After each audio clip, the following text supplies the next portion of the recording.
Tips for spring cleaning your kitchen. We're going to look at some luxury homes today in Belvedere, California, and we'll do the 12 county report. Let's get moving. Okay, real quick, here is a article I found. I thought it was really important because I live in a house with teenagers and they are gross, disgusting. And I constantly have to remind them to do the same thing over and over again, including stuff around the kitchen.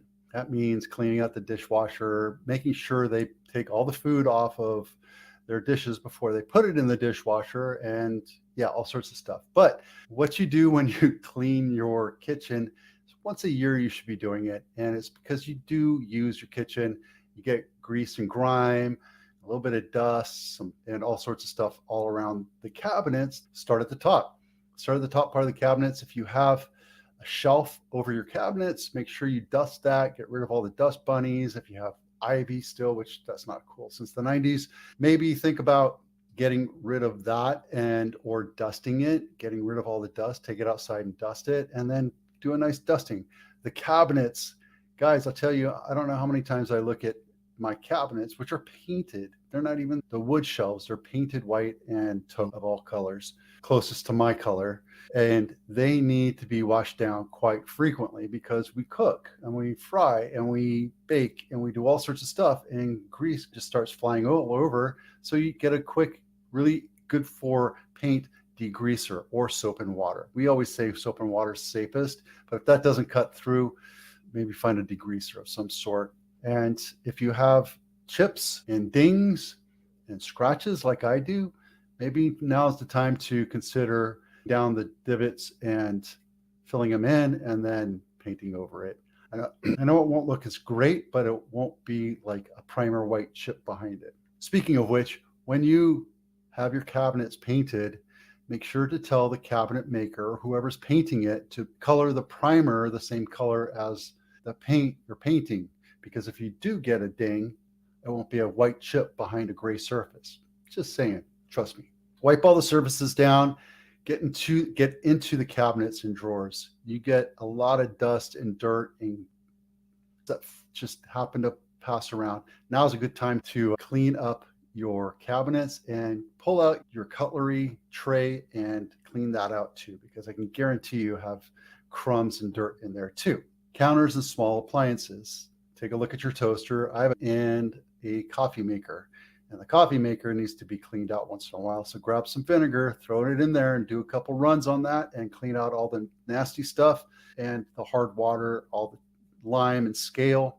Make sure you do that and get rid of all the crumbs, because that is a fire hazard, believe it or not. The dryer vent that needs to be cleaned out, clean that out once a year. This should be done at least once a year. And big appliances. We lost something behind the oven a couple days ago. I pulled it out, and as I rubbed my pants up against the side, there was a bunch of grease, so I cleaned it off. But it also got stuck on my jeans. So gross, nasty, but it's because you use your kitchen, right? So make sure you take a quick look and pull out your oven, clean back there as much as possible. There will be spiders and cobwebs, but there's also dirt and old rice and whatever that falls through the cracks. There you go. And then floors. Now's the time to take a quick look and do a damp mop. We have wood floors, so we do damp mopping.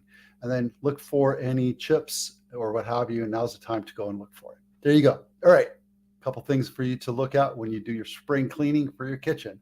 Area Tracker said 4 could be the year of the renter, and quite possibly is. If you're thinking about moving to another place, now might be a good time, unless you're stuck at $1,000 a month for a house. You're probably going to be spending $3,000 to $4,000 or $5,000 a month, depending on the house and where you live. So make sure you take a look. And anywhere you live in California, especially the Bay Area, it's going to be more expensive today than it was 5 years ago. Just things you have to consider.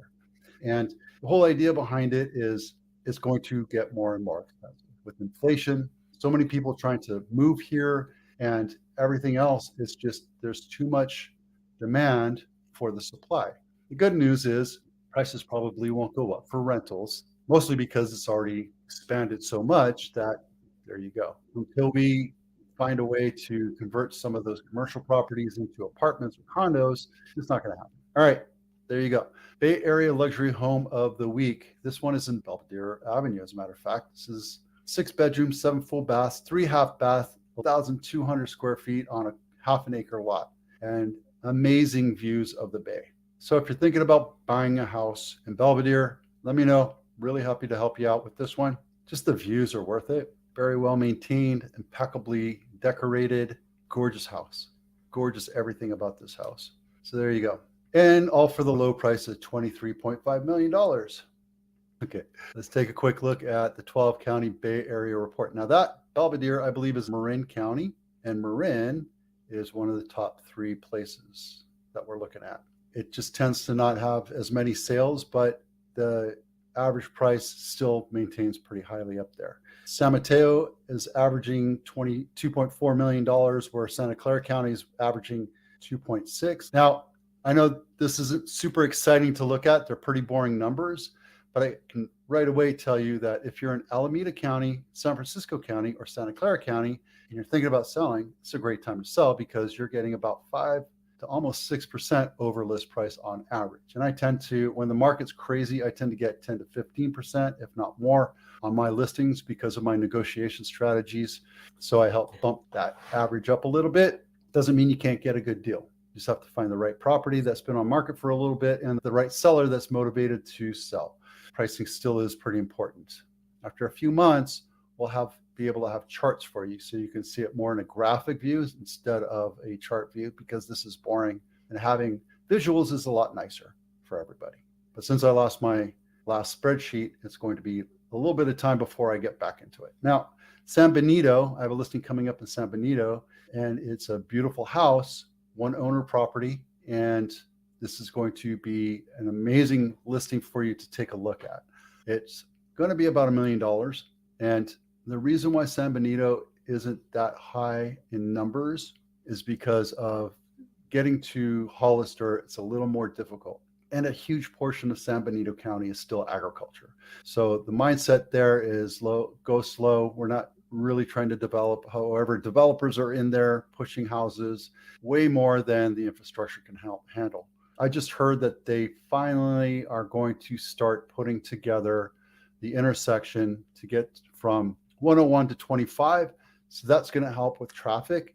Now they just need to widen the roads to larger capacities so that it can handle the traffic, because everyone knows going from Hollister to 101 is horrible. And that's one of the reasons why you see that price down so low. Same thing with Solano. If you're looking for affordable living in the Bay Area, Solano is the place to live. Solano is up here over the Delta, and it's a very affordable place to live. You have older houses, you have new developments, you have a lot of different options out there, and you have the Jelly Belly factory. Today, we talked about spring cleaning tips for your